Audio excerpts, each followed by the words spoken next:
Fala pessoal, paz do Senhor Jesus, Deus abençoe todos vocês, ok? Estamos iniciando aqui mais um estudo bíblico, a palavra de Deus, né? E estamos falando aqui sobre o livro de Êxodo. Hoje eu vou falar sobre o capítulo 12 até o capítulo aqui 19. E o tema do nosso estudo hoje é sobre a Páscoa, tá bom? Então é o seguinte, você sabe o que é a Páscoa?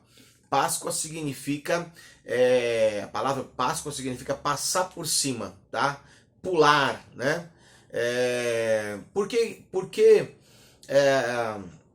o porquê desse significado? Bom, vou contar uma história para você. Estamos falando sobre o povo de Israel que estava no Egito e esse povo estava escravizado, né? Deus usou Moisés para que esse povo fosse liberto. E o processo dessa libertação foi exatamente mais ou menos aí um ano, tá? Onde Deus começou a enviar as pragas para que Faraó deixasse o povo ir. Então, quando vinha uma praga, Faraó dizia pode ir, mas ao mesmo tempo, quando cessava a praga, ele endurecia o coração novamente. A última praga, porque foram 10 pragas, tá bom? Grava isso, foram 10 pragas. A última praga foi a morte dos primogênitos. Então, primogênitos são os primeiros filhos, tá bom? Então, Deus disse que passaria sobre a terra do Egito. Grava isso. Passaria sobre a terra do Egito, tá? E iria matar todos os primogênitos. Bom, peraí. Passar pela terra do Egito e matar todos os primogênitos, peraí. O povo de Deus também estava morando na terra do Egito, na terra de Gósen. Então, significa que os primogênitos, os primeiros filhos dos israelitas, também iriam morrer. Bom, o que Deus ele faz? Deus, né, um ato profético ali tremendo que Deus faz, ele dá uma direção para Moisés e Moisés passa essa direção para o povo. Qual era a direção? Matar um cordeiro, tá bom? Então, gente, o símbolo, né, esse cordeiro, na verdade, ele aponta para o nosso Senhor Jesus Cristo, no Novo Testamento. Lembrando que quando você lê o Novo Testamento, e ele vai citar algumas passagens do Velho Testamento, porque um completa o outro, você vai ver que o que aconteceu no Velho Testamento eram sombras. O povo de Israel não sabia, tá, o que ia acontecer. O povo de Israel simplesmente pegou o cordeiro e matou. Eles não sabiam o que iria acontecer na verdade. Mas eles, por um ato de obediência, um ato de fé, pegaram o cordeiro e eles mataram o cordeiro, ok? Então, o que eu posso dizer aí para vocês sobre essa questão, o livro de 1 Coríntios, no capítulo 5, no verso 7, fala assim, ó, pois também Cristo é o nosso cordeiro pascual, pascual que vem de Páscoa, né? O cordeiro que foi sacrificado e através desse ato profético, o povo de Israel foi poupado, os primogênitos foram poupados e através desse ato profético o povo de Israel sai daquele tempo de escravidão.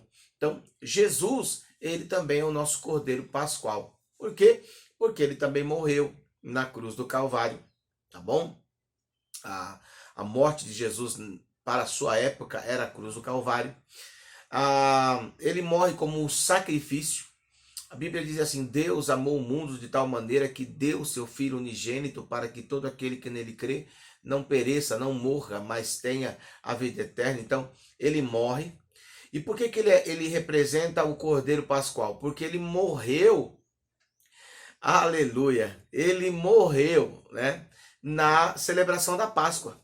Deu para você entender isso? Ele morre na celebração da Páscoa. Então, naquela época, na época de Jesus, você vai ver, lendo a Bíblia, o Novo Testamento, que havia uma preocupação. Jesus ficou até a sua morte, foi, se eu não estiver enganado, aí até as 3 horas da tarde. E aí ele morre, ele tinha que morrer às 3 horas, porque a partir das 4 e até as 18 já era a preparação, né, para o dia para o Shabat, né? O Shabat, o dia sabático, o dia de descanso, e iria ser comemorado a Páscoa. Então ele morre exatamente nesse horário, né? Vê o sofrimento dele que ele ficou, ele morre e ele tinha que ser tirado Senhor, da cruz. Ele tinha que ser tirado da cruz e ele precisava ser sepultado. Ele não poderia ficar ali naquela cruz. Oh, que coisa tremenda, hein? Olha a revelação que eu estou passando aqui para você. Então, quando ele morre, ele morre exatamente na hora do sacrifício. Na hora do sacrifício pacífico. Na hora... Senhor, por isso que diz que Jesus, ele é a nossa paz, né? Ele é a oferta dada a Deus, que através dessa oferta, todo aquele que crê nele tem paz. Isso aqui não está nada escrito, eu estou dando revelação aí para você. Então ele morre nesse horário como o Cordeiro de Deus. João disse, eis o Cordeiro de Deus que tira o pecado do mundo. Então ele morre, Jesus precisou morrer para que ele pudesse levar minhas dores, meus pecados, minhas maldições, as minhas enfermidades. Ele precisou morrer. Então, aquele sacrifício suga na vida de todo aquele que nele crê. As dores, as enfermidades, suga. Então, tudo aquilo foi para Jesus. Houve um momento na cruz que Jesus falou assim, Eli, Eli, lama sabachthani, que significa Deus meu, por que me desamparaste, né? Por que Deus, por que Jesus sentiu essa falta de Deus nesse momento? Porque naquele momento os pecados de todo mundo, daquela época em que Jesus habitou, e a partir dali, né, o meu pecado, quer dizer, antes de eu ter nascido, o meu pecado já tinha ido ali, Senhor, para o Senhor Jesus. Então, naquele momento foi exatamente o momento onde Deus não aguentou ver o seu filho ali com aqueles pecados, né? E Jesus sentiu isso, por isso que ele diz, Eli, Eli, lama sabachthani, Deus meu, por que me desamparaste? E ali Jesus, ele entrega, ele diz, está consumado, glória, está consumado. Então ele entrega ali o seu espírito ao Senhor. Então Jesus, ele morre. Quando ele morre, ele se entrega como um sacrifício pascual, aquele que tiraria o pecado do mundo. Glória a Deus, amém? Que maravilha.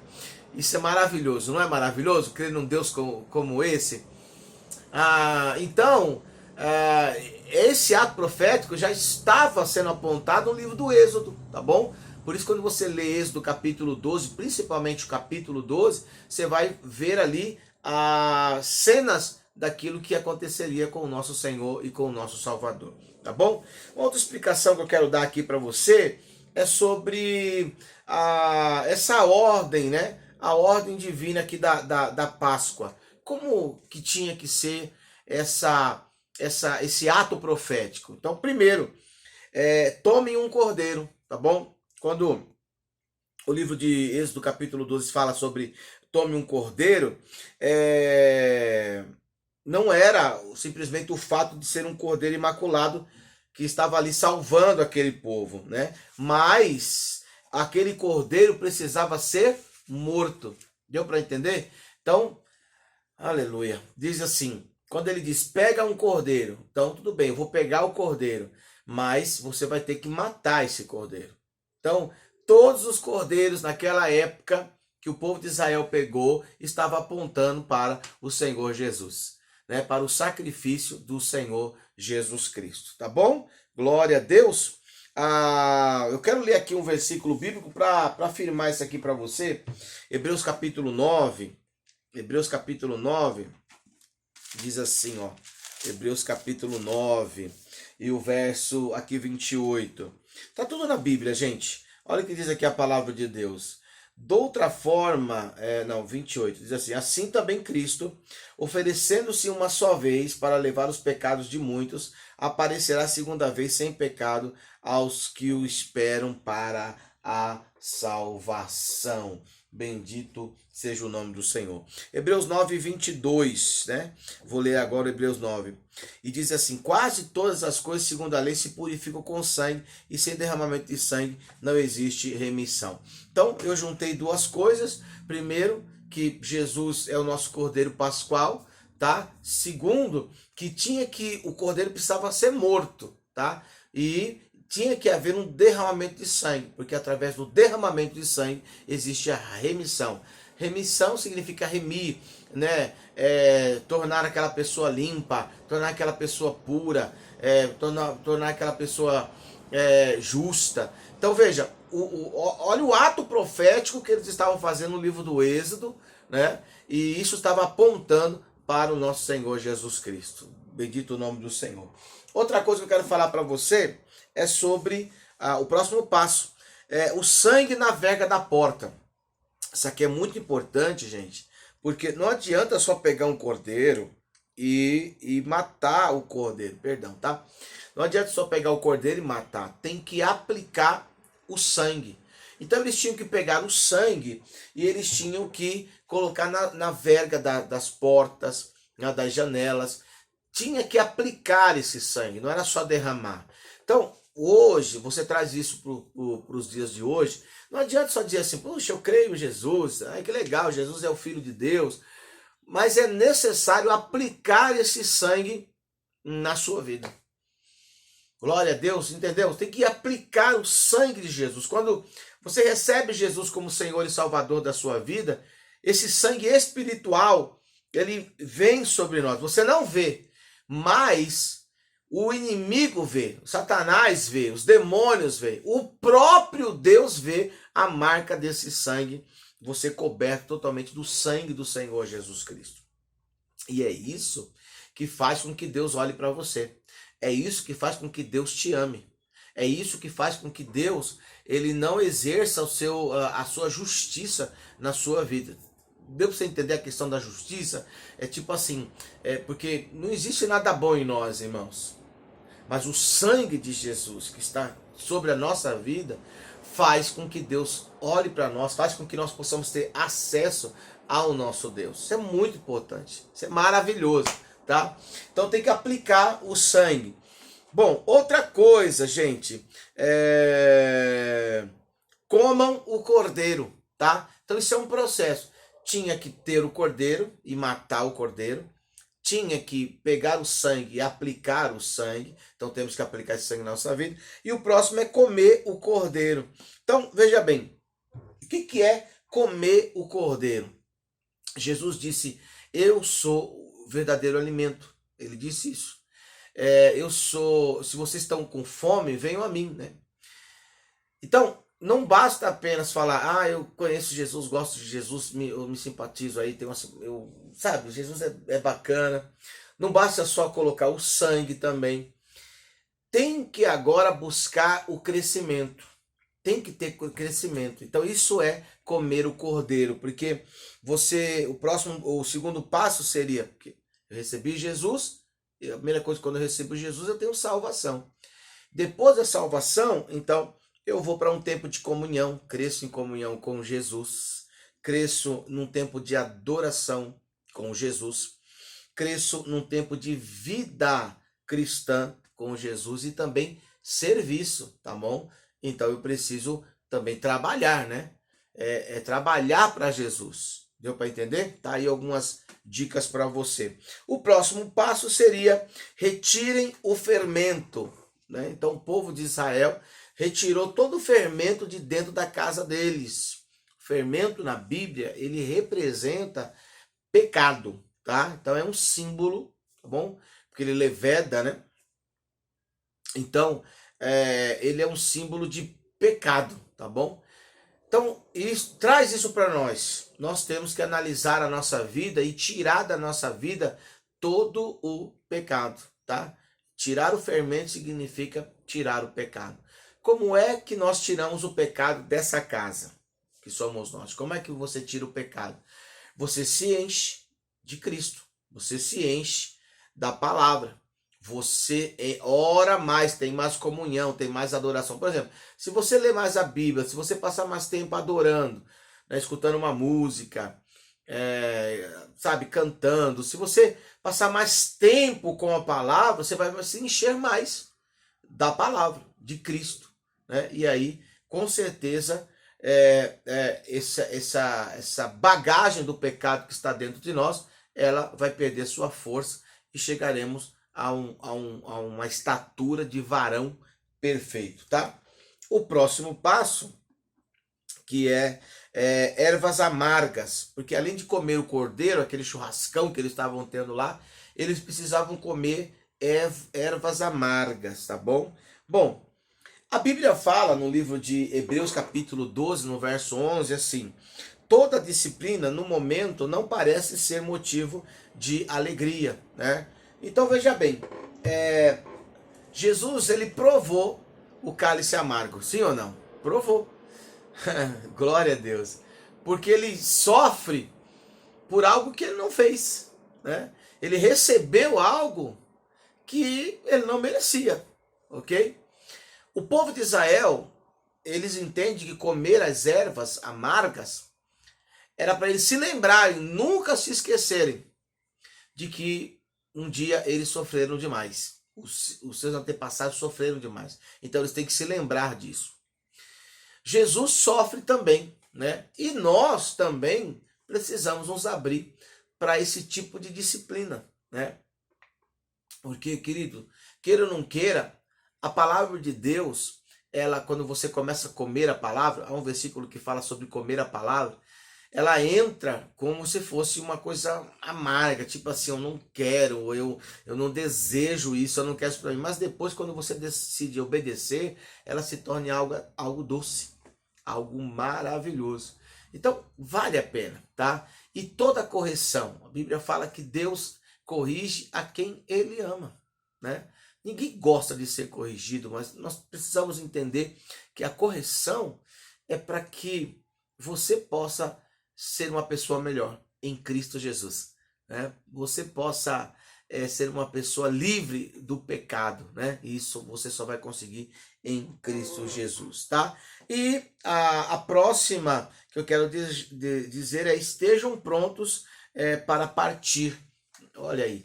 Então eles mataram o cordeiro, aplicaram o sangue, eles comeram o cordeiro, retiraram o fermento, comeram as ervas amargas e agora eles estavam ali preparados para partir, ok? Então você já sabe que enquanto estava tendo churrasco na terra de Gósen, né? O outro lado, na terra de todo o Egito, estava tendo choro porque os primogênitos tinham morrido. Então, o faraó vai até lá e ele expulsa Moisés, ele expulsa o povo de Israel, e o povo de Israel estava já preparado para sair. Eles estavam com suas trouxas, né, preparadas, eles estavam arrumados para ir, né? E eles começaram a sair. Já falei sobre a quantidade de pessoas, né? Quantos homens, imagina quantas mulheres e crianças não estavam ali. Você pode ver isso na aula passada. E eles estão saindo. Só que eles estão saindo como? Eles estão saindo marcados. Então, quando eu e você recebemos Jesus, nós recebemos uma marca, tá bom? Recebemos uma marca. E aí eles se deparam com o Mar Vermelho, né? O Mar Vermelho abre, né? E eles passam em seco pelo Mar Vermelho. Então, eu recebo Jesus e o Senhor me dá um novo caminho, o Senhor me dá uma nova direção, o Senhor me dá uma nova estratégia, né, para a minha vida, né? Sabendo que o caminho que Deus ele abriu para que o povo de Israel passasse, quando o último passou, o Senhor fechou esse caminho. Você sabe da história que o povo egípcio, os soldados quiseram perseguir o povo de Israel, e quando eles estavam ali, né, bem lá no meio, as águas, né, engoliram, né, cada um dos soldados. Eu não tive essa oportunidade, mas já ouvi falar que no mesmo Mar Vermelho, porque lá tem a prática do mergulho, quem sabe um dia estarei lá, mergulhando, dizem que tem ali ainda carruagens, ali marcas ainda de carruagens antigas egípcias ali afundadas ali, né, embaixo da água. E isso é uma prova realmente que o Mar Vermelho ali encobriu, matou todos os egípcios. Então, deixa eu te falar, Deus, ele veio para te libertar, né? E aí quando você entra nesse processo de receber o cordeiro, de aplicar o sangue na sua vida, de comer o cordeiro, de se lembrar, porque veja, temos que nos lembrar da onde saímos, né? Eu não posso me lembrar, há um versículo que diz assim, eu não posso me lembrar das coisas passadas como se fossem coisas gloriosas. Sabe por quê? Porque quando eu olho para as coisas passadas, eu tenho vergonha e ao mesmo tempo eu vejo a graça de Deus na minha vida. Porque eu praticava tanta coisa que para Deus as minhas práticas subiam para Deus como um cheiro desagradável, como um mau cheiro, um fedor, como o cheiro de uma pessoa morta, né? E eu pensava que estava agradando a Deus. Então eu tenho que sempre lembrar da onde eu saí, mas também preciso lembrar aonde eu estou e para onde é que eu estou indo. Então o Senhor, ele, quando você aplica, né, toda essa ideia de receber o cordeiro, aplicar o sangue, comer o cordeiro, né, que é a adoração, que é a comunhão, e aí vai, quando você lembra das ervas, da onde você saiu, quando você tira o fermento, porque o processo é esse, sabe, viver, né, cada dia lutando para que esses fermentos, né, esse fermento saia, diminua cada vez mais da nossa vida. E quando você olha para esse novo caminho, Deus fecha a porta, né? Foi exatamente isso que aconteceu. Deus já fechou a porta do seu passado, ok? E agora ele abre a porta, né, de um novo caminho, uma nova vida para você. Você tem que crer que você está em uma nova vida, porque o povo de Israel deixou de ser escravo, né, da noite para o dia, se eu posso dizer assim, deixou de ser escravo da noite para o dia. E aí Deus fecha a porta e agora eles vão em direção à terra prometida. Ok, pessoal? Tá aí essa pequena explicação para você. Que o Senhor te abençoe. Até a próxima, em nome de Jesus. Forte abraço, gente. Tchau, tchau, tchau, tchau.